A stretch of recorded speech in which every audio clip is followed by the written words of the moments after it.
بسم اللہ الرحمن الرحیم۔ چیئرمین سینٹ یوسف رضا گیلانی صاحب، اسپیکر پنجاب اسمبلی ملک احمد خان صاحب،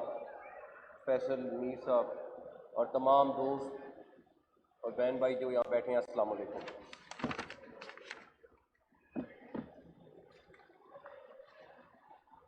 سب سے پہلے تو میں یہ کہوں گا کہ عامر میر صاحب نے مجھے اسپیشلی کہا کہ سیمینار پہ آنا ہے۔ میرا نہیں خیال میں نے کبھی سیمینار پہ زیادہ خطاب کیا ہوگا، نہ میں کوئی اتنا اچھا مقرر ہوں یہاں پہ سیمینار پہ۔ ویسے میر صاحب مقرر خطاب کرتے ہیں، وہ زیادہ بہتر رہتا ہے، لیکن کیونکہ مجھے بلایا گیا ہے اور میں فرض سمجھتا تھا آنا، اور بلکہ اچھی بات یہ ہوئی کہ ہم سوات کے راستے میں تھے، ویدر خراب ہوا ہے تو ہم پھر واپس ہوئے ہیں کہ نہیں پہنچ سکے، اور اچھا یہاں ٹائملی پہنچ گئے، ورنہ تو کافی لیٹ ہو جاتے۔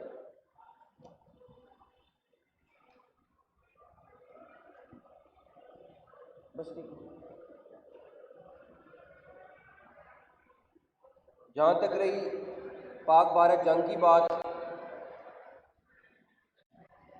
تو اس پہ میں کافی چیزوں کا عینی شاہد رہا ہوں اور کافی چیزوں میں انوالو بھی رہا ہوں، تو میں کوشش کروں گا کہ چند ایک واقعات آپ کو ضرور سناؤں جو امپورٹنٹ بھی ہیں اور وہ ریکارڈ پہ آنے ضروری بھی ہیں۔ سب سے پہلے میں بڑی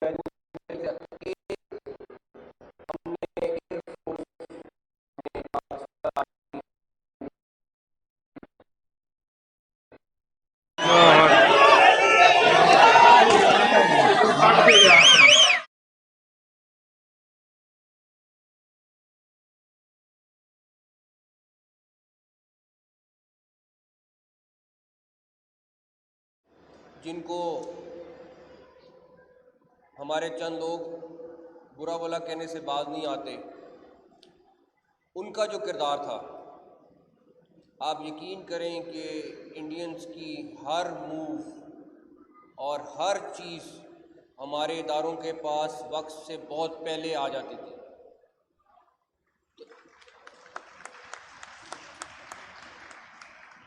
چاہے وہ کوئی پلاننگ کرتے تھے، چاہے ان کے جہاز اڑتے تھے، چاہے کوئی بھی اور ڈیٹیل تھی۔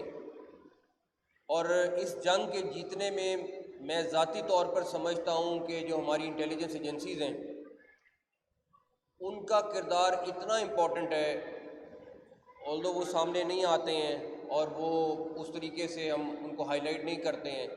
لیکن آپ یقین مانیں کہ ہمارے پاس ان کی ایک ایک چیز، ایک ایک ان کے فیصلے، ایک ایک ان کا پیپر ان کے پاس ایڈوانس میں پہنچا ہوتا تھا۔ اس کے بعد جب ان کے جہاز گر گئے تو اب کیسے فیصلہ یہ ہوا کہ جب تک ثبوت نہیں ہوگا ہم اناؤنسمنٹ نہیں کریں گے کہ ہم نے اتنے جہاز گرائے، اتنے جہاز گرائے۔ پتہ چل گیا تھا ریڈار کے تھرو کے ہو گئے، لیکن ہمیں فیلڈ میں ایویڈنس چاہیے تھا۔ آپ یقین کریں کہ منٹوں میں وہ ہمارے پاس تھی، اور ویڈیوز ان کے میڈیا کے پاس بعد میں پہنچتی تھیں یا ان کے لوگوں کے پاس بعد میں پہنچتی، ان کا میڈیا تو چلا نہیں رہا تھا وہ ویڈیوز، تو جو موقع پہ لوگ تھے اور ہمیں پتہ چل رہا تھا کہ یہ جہاز گرا ہوا ہے، ان 6 کے 6 جہازوں کی ہمارے پاس ویڈیوز موجود ہیں جس میں وہ گرے ہوئے ہیں اور ان کے وہاں پہ علاقے کی چیزیں موجود ہیں۔ تو میں ان خاموش مجاہد اور پس پردہ مجاہدوں کو آج سب سے زیادہ خراج تحسین پیش کرنا چاہوں گا، بیکاز ان کا ذکر سب سے کم ہوتا ہے۔ اس کے بعد دوسرے نمبر پر ہمیں اللہ تعالیٰ کی غیبی مدد کس طرح حاصل تھی، میں 2 واقعات آپ کو اس کے اوپر سناتا ہوں۔ پہلا،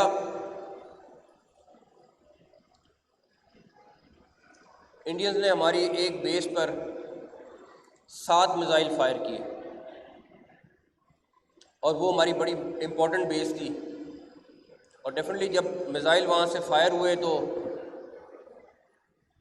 ہمیں پتہ چل گیا کہ یہ میزائل پاکستان کی طرف آ رہے ہیں، اور انہوں نے اس کے بعد بارڈر کراس کیا۔ اور تھوڑی دیر میں اندازہ ہو گیا کہ کس بیس کی طرف جا رہے ہیں۔ تو سارے لوگ جو وہاں موجود تھے وہ پریشان ہو گئے کہ اس بیس پہ تو ہمارے کافی سارے امپورٹنٹ چیزیں ہیں اور ہمارے قیمتی اثاثے وہاں پہ موجود ہیں،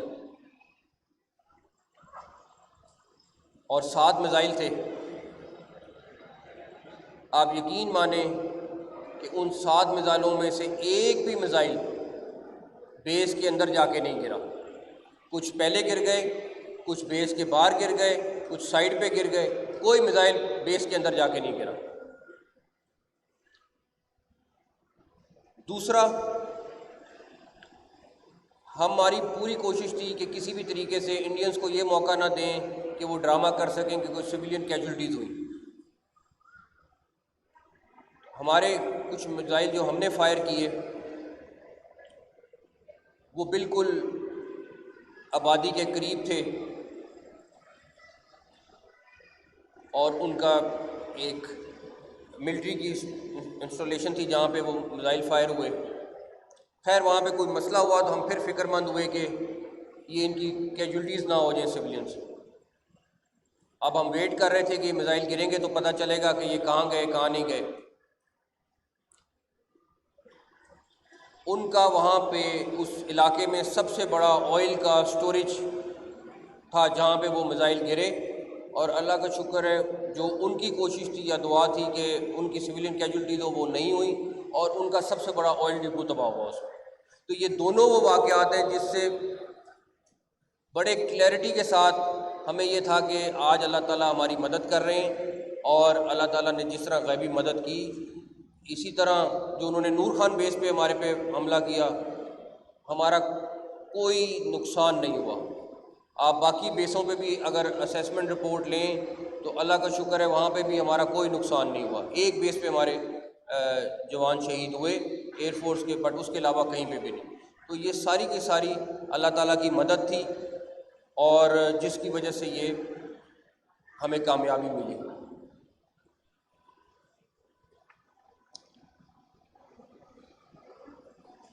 ایک شخص اگر پختہ عزم کرے اور یقین کے ساتھ اور ایمان کے ساتھ فیصلے کرے تو میں نے یہ گواہی سے کہہ سکتا ہوں کہ اللہ تعالیٰ مدد بھی کرتے ہیں، اور اللہ تعالیٰ آپ کو جیت بھی دکھاتے ہیں۔ اور یہ وار کے دوران فیلڈ مارشل سید عاصم منیر نے جس طریقے سے، ابھی لوگ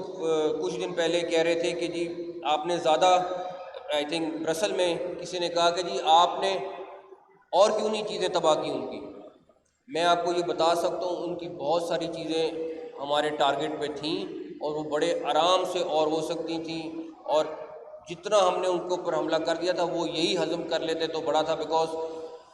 میرا خیال ہے کہ 36 پوائنٹ تھے جس کے اوپر ان کو اٹیک کیا گیا، یا 26 تھے یا 36 تھے جس پہ اٹیک کیا گیا، اور تمام کے تمام الحمدللہ ہمارے ٹارگٹ اچیو ہوئے، 100% اچیو ہوئے۔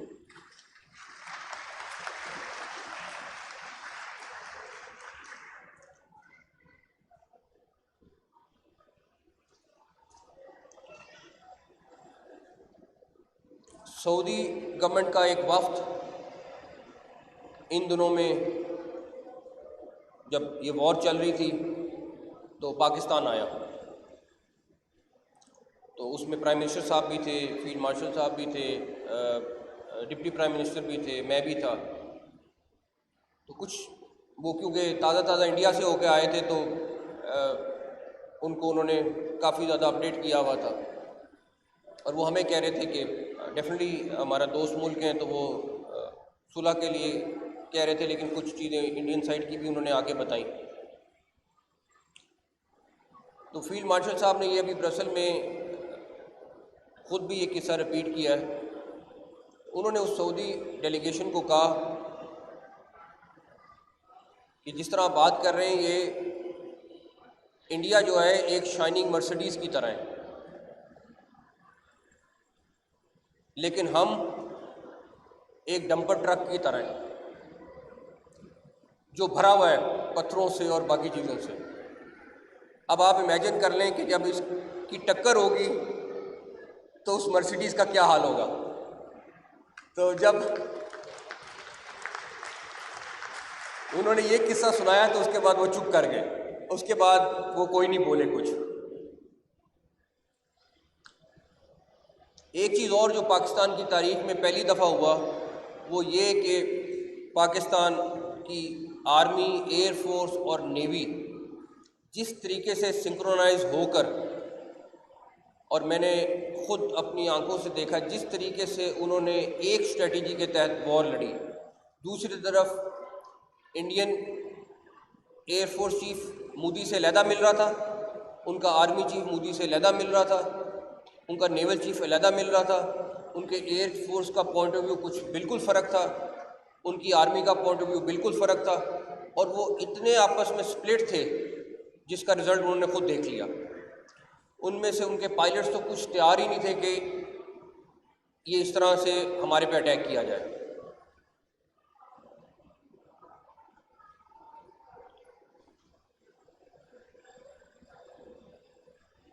ایک چیز اور کہ تمام لوگ مودی کا نام لیتے ہیں کہ مودی جو ہے وہ اس ساری چیز کے پیچھے ہے۔ میں آپ کو دو کریکٹرز بتانا چاہتا ہوں جو اصل میں انڈین حکومت کو چلا رہے ہیں اور اس سارے ڈرامے کے پیچھے ہیں۔ ایک اجت دوول اور دوسرا امت شاہ۔ یہ دو وہ لوگ ہیں جو اصل میں اس پورے ڈرامے کے پیچھے تھے۔ یہ جو خود بنایا ہوا ڈرامہ تھا جس کے تحت وہ آپ کے سامنے جو جو چیزیں وہ کرنا چاہتے تھے وہ آلریڈی بہت زیادہ میڈیا میں ڈسکس ہو چکی ہیں۔ یہ دو کریکٹر انڈیا کو بھی لے ڈوبیں گے، مودی کو بھی لے ڈوبیں گے، اور آپ دیکھیں گے آنے والے وقت میں کہ یہ کس تباہی کے دہانے میں پہنچ گئے۔ یہ صرف ایکسپوز ہونے کی بات ہے اور یہ بہت جلد آپ دیکھیں گے کہ یہ ہونے والا ہے۔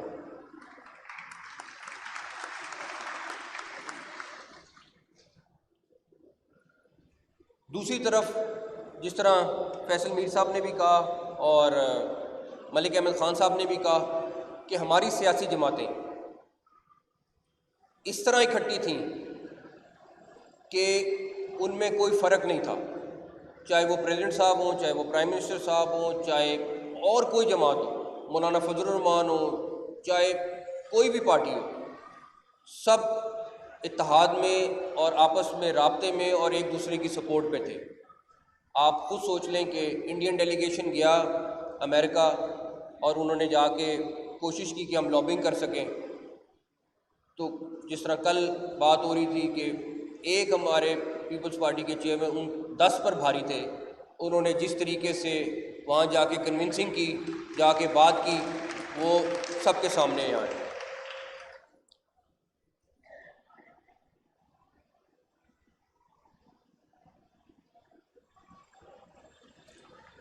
ایک چیز جو سب سے امپورٹنٹ ہے وہ یہ کہ انڈیا کھلے عام اس ٹائم پاکستان میں دہشت گردی کروا رہا ہے، چاہے وہ بلوچستان ہے، چاہے وہ ٹی ٹی پی کی فارم ہے، چاہے وہ کسی اور فارم میں ہے۔ لیکن سب سے بڑا جو فائدہ ہے اس پوری وار آن ٹیرر کو 9/11 سے لے کے آج تک، اس کے سب سے بڑا جو بینیفیشری ہے وہ انڈیا خود ہے۔ اس نے اس وار کو یوز کر کے کشمیریوں کو دبایا ہے، اس نے اس وار کو یوز کر کے ایک سیاسی تحریک کو دہشت گردی کی تحریک میں کنورٹ کرنے کی کوشش کی ہے۔ اس نے دنیا کو بتانے کی کوشش کی ہے کہ یہ دہشت گردی ہے، جبکہ وہ یو این کی تمام ریزولوشن سے بھاگ گیا ہوا ہے۔ اس کے اپنے پرائم منسٹر نے جو یو این میں جا کے وعدہ کیا ہوا ہے وہ اس کو بھول گیا ہوا ہے۔ انڈیا چاہے جو مرضی کر لے، ہم اس کو بھاگنے نہیں دیں گے، اور انشاءاللہ تعالیٰ کشمیر کا پیچھا اس وقت تک کرتے رہیں گے جب تک کشمیریوں کو ان کا حق نہیں مل جاتا۔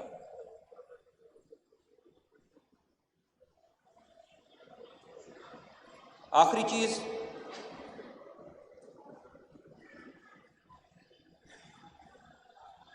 کہ جس ٹائم حملہ ہونا تھا اور جس ٹائم پہ انڈینز نے اٹیک کر دیا تھا، اس کے بعد